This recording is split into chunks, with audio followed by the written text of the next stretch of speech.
તો એક તરફ અમેરિકા અને ઈરાન વચ્ચે શાંતિ સ્થાપિત થાય તે માટે 14 જેટલા નિયમો છે તે ઘડવામાં આવ્યા અને એ કરારો અનુસાર જે કાર્યવાહી છે આગામી સમયની તે પણ શરૂ કરી દેવામાં આવી છે।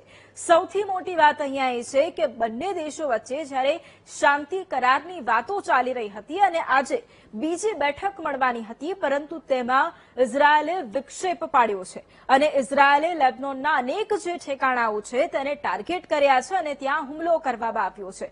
હવે જ્યારે ઇઝરાયેલ દ્વારા લેબનોનના અનેક વિસ્તારોને ટાર્ગેટ કરવામાં આવતા હોય ત્યારે એ પરિસ્થિતિ સમજવાની છે કે ખરેખર છેલ્લા 24 કલાકની અંદર શું બન્યું છે। જે પ્રમાણે છેલ્લા 24 કલાકની અંદર શાંતિ મંત્રણાની વાતો, બીજી તરફ ફરી એક વખત એ જ વાટાઘાટો જે છે તેની ઉપર પૂર્ણ વિરામ મૂકી દેવામાં આવ્યું છે અને એની સાથે સાથે હવે એક તરફ ઇઝરાયેલ જે લેબનોન પર હુમલા કરી રહ્યું છે। ગ્રાફિક્સના માધ્યમથી હવે એ સમજવાનો પ્રયાસ કરવો છે કે ખરેખર પરિસ્થિતિ શું છે। સૌથી પહેલા છેલ્લા 24 કલાકની સ્થિતિ જોઈ લઈએ। ઈરાન અમેરિકા વચ્ચે પીસ ડીલ લાગુ થઈ હતી, એટલે શાંતિ કરાર છે તેની શરૂઆત થઈ ગઈ હતી। જે બંને સર્વોચ્ચ નેતા છે તેમણે પણ તેમાં સહમતિ દર્શાવી હતી। અમેરિકા ઈરાન વચ્ચે સ્વિટ્ઝરલેન્ડમાં જે બેઠક મળવાની હતી, પહેલા ફ્રાન્સમાં બેઠક મળી શાંતિ કરારને લઈ અને ત્યારબાદ સ્વિટ્ઝરલેન્ડમાં બેઠક મળવાની હતી, એ બેઠક રદ થઈ છે।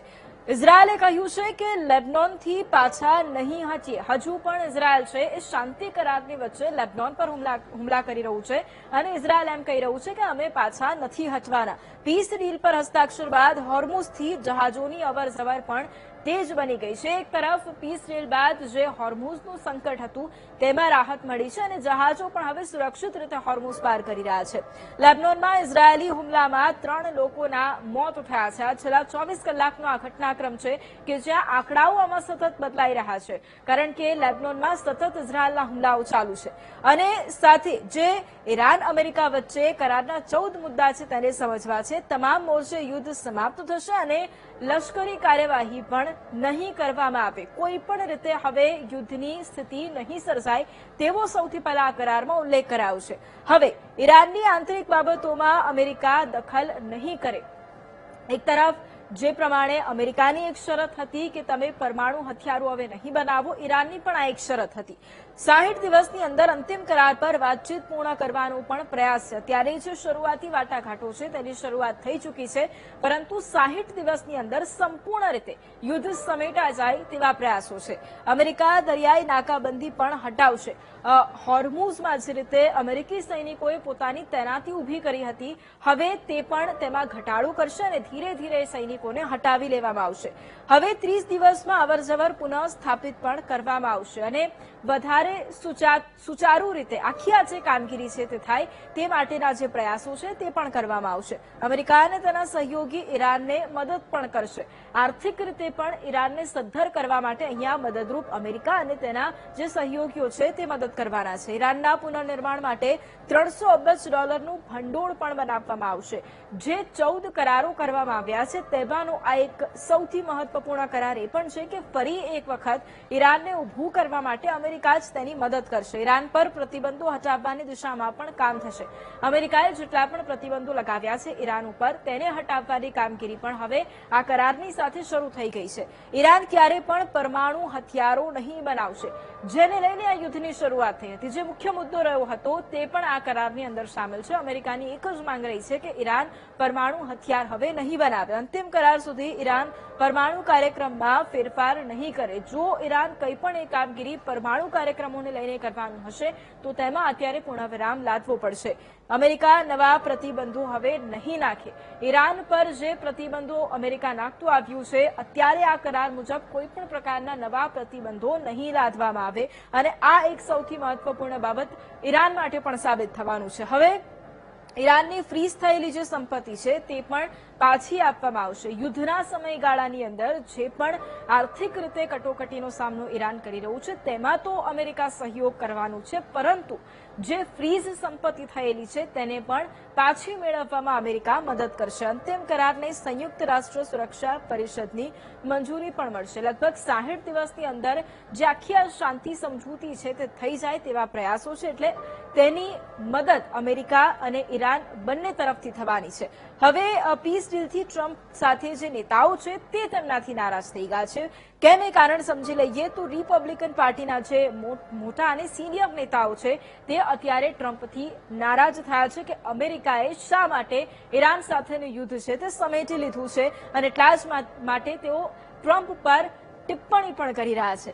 રિપબ્લિકન સેનેટરોએ આ કરાર પર સવાલો ઉઠાવ્યા છે, સાંસદો પણ સામે આવ્યા છે, સિનિયર નેતાઓ પણ સામે આવ્યા છે અને ખુલીને તેઓ તેનો વિરોધ કરી રહ્યા છે. ટ્રમ્પે ઈરાન અંગે પોતાની રણનીતિ બદલવી જોઈએ તેવો સ્પષ્ટ સંદેશ પણ આ તમામ નેતાઓ આપી રહ્યા છે, કારણ કે એક તરફ યુદ્ધની શરૂઆત પોતે જ કરવી અને ત્યારબાદ શાંતિ માટેના પ્રયાસો કરવા. કેટલાક રિપબ્લિકન નેતાઓ કરારની ટીકા પણ કરી રહ્યા છે. જે 14 કરારો જે અત્યારે બહાર પડ્યા છે, જેના આધારે યુદ્ધ વિરામ થયો છે, શાંતિ સ્થપાઈ છે, તેનો વિરોધ કરી રહ્યા છે આ નેતાઓ. અને કરાર પછી ઈરાન વધુ મજબૂત બન્યાનો એક ગંભીર દાવો પણ કરવામાં આવી રહ્યો છે, અને એના માટે ડોનાલ્ડ ટ્રમ્પને જવાબદાર આ જે સિનિયર નેતાઓ છે તે ઠેરવી રહ્યા છે.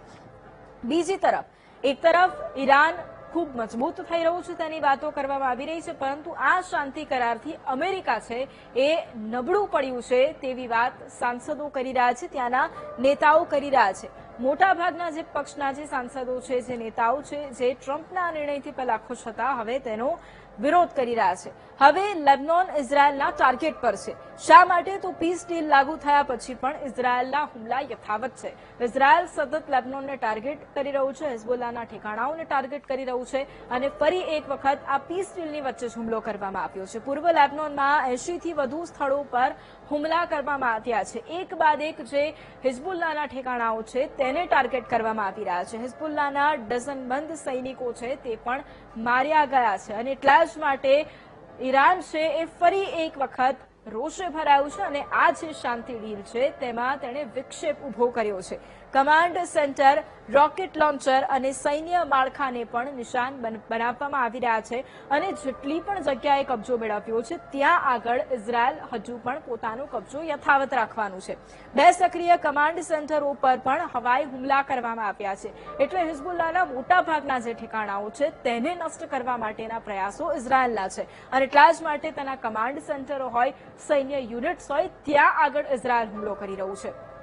હવે સૌથી મોટી વાત અહીંયા એ છે કે ટ્રમ્પ પર નેતન્યાહુ શું દબાણ કરી રહ્યા છે એ સવાલ ઉભો થઈ રહ્યો છે. અને શા માટે? તો નેતન્યાહુનો અંતિમ કરારને પ્રભાવિત કરવાનો એક પ્રયાસ છે, કારણ કે એક તરફ શાંતિ માટેની વાટાઘાટો ચાલી રહી છે, પરંતુ એની વચ્ચે નેતન્યાહુનો અલગ જઈ અને હિઝબુલ્લાહ પર, લેબનોન પર જે રીતે હુમલો થઈ રહ્યો છે, એટલે તેને લઈને સવાલ ઉઠી રહ્યા છે. ઇઝરાયલ સમર્થક અમેરિકી સાંસદોનો ટ્રમ્પ પર દબાણનો પણ પ્રયાસ છે. એટલું જ નહીં, પોતાના જે સાંસદો છે તે પણ ટ્રમ્પની વિરુદ્ધમાં છે આ મામલે. એક તરફ ઇઝરાયલ સાથે, નેતન્યાહુ સાથે તેમની વાતચીત પણ થઈ રહી છે, અને તે પોતે પણ એ સાંસદોને પોતાની તરફ પ્રભાવિત કરી રહ્યા છે. નેતન્યાહુએ માર્ક લેવિન જેવા જમણેરી મીડિયા ચહેરાનો પણ આ મુદ્દે સહારો લીધો છે, અને નેતન્યાહુ પોતે પણ પોતાની રીતે ગેમ રમી રહ્યા છે લેબનોન પર હુમલા કરવાને લઈને. હવે હોર્મુઝ આખરે ખુલી ગયું છે, અને શું પરિસ્થિતિ છે એ જોઈ લઈએ. એક તરફ પીસ ડીલ અને ત્યારબાદ જે પરિસ્થિતિ છે, અને એ પહેલા જે ભારતીય જહાજ છે એ ખૂબ જ શાંતિથી, સફળતાપૂર્વક તેણે હોર્મુઝ પાર કરી લીધું છે, કોઈ પણ પ્રકારના વિક્ષેપ વગર. અને હજારો ટન એલએનજી ભરેલું જહાજ છે તે ભારત હવે પહોંચી ચૂક્યું છે, અને હોર્મુઝમાં હવે અવરજવર શરૂ પણ થઈ ગઈ છે. એક તરફ થોડા દિવસ પહેલા જે હોર્મુઝમાં હુમલા થતા હતા ત્યાં હવે અત્યારે શાંતિ છે. એલએનજી દિશા જહાજ ગુજરાતમાં ભરૂચના દહેજ બંદર પર પહોંચી ચૂક્યું છે, અને જે પ્રમાણે કેટલાય જહાજો એવા છે કે જે હોર્મુઝમાં અટકી ગયા હતા, હવે ધીરે ધીરે તે પરત ફરી રહ્યા છે.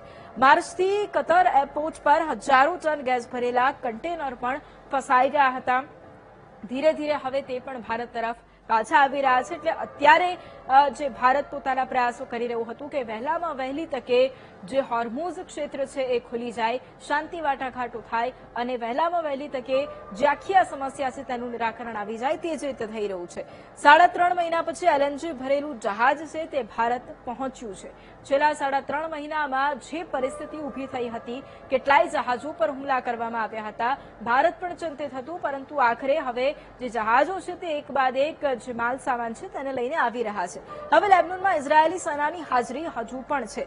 શા માટે? તો ઇઝરાયેલી સેના દક્ષિણ લેબનોનથી પાછી હવે નહીં હટે. નેતન્યાહુએ સ્પષ્ટપણે સંદેશ પણ આપી દીધો છે કે અત્યારે ભલે શાંતિની વાટાઘાટો ચાલતી હોય, પરંતુ ઇઝરાયેલ છે તે લેબનોન પર પોતાના હુમલા યથાવત રાખવાનું છે.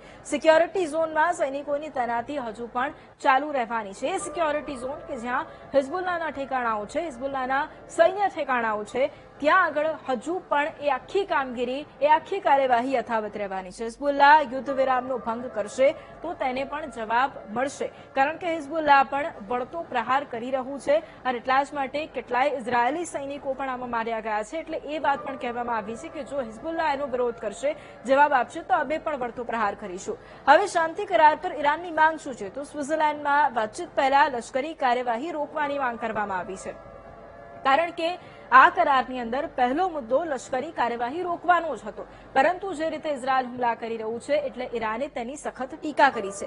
લેબનોનમાં લશ્કરી કાર્યવાહી બંધ કરવાની ઈરાન ગેરંટી ઈચ્છી રહ્યું છે. ટ્રમ્પ તરફથી એ ગેરંટી મળે કે લેબનોનમાં હુમલા નહીં થાય, હિઝબુલ્લાના ઠેકાણાઓને ટાર્ગેટ નહીં કરવામાં આવે અને ત્યારબાદ જ શાંતિ કરાર અને શાંતિ મંત્રણા આગળ વધશે. લેબનોનમાં હુમલા બાદ યુએસ ઈરાન વાતચીત અસ્થાયી રૂપે મુલતવી રાખવામાં આવી છે. કેટલા દિવસ સુધી હજુ વાટાઘાટો નહીં થાય તેને લઈને સવાલો છે. વાતચીત ફરી ક્યારે શરૂ થશે તેને લઈને અત્યારે સસ્પેન્સ છે. પરંતુ હાલ પૂરતું જે ડ્રાફ્ટ સામે આવ્યો, જે 14 જેટલા કરારો સામે આવ્યા, તેને જોતા એ વાત સ્પષ્ટપણે સાબિત થઈ રહી છે કે એક તરફ ઈરાન અને ઇઝરાયલ છે કે જ્યારે એકબીજા સાથે શાંતિ મંત્રણાની વાતો કરી રહ્યા છે, પરંતુ તેની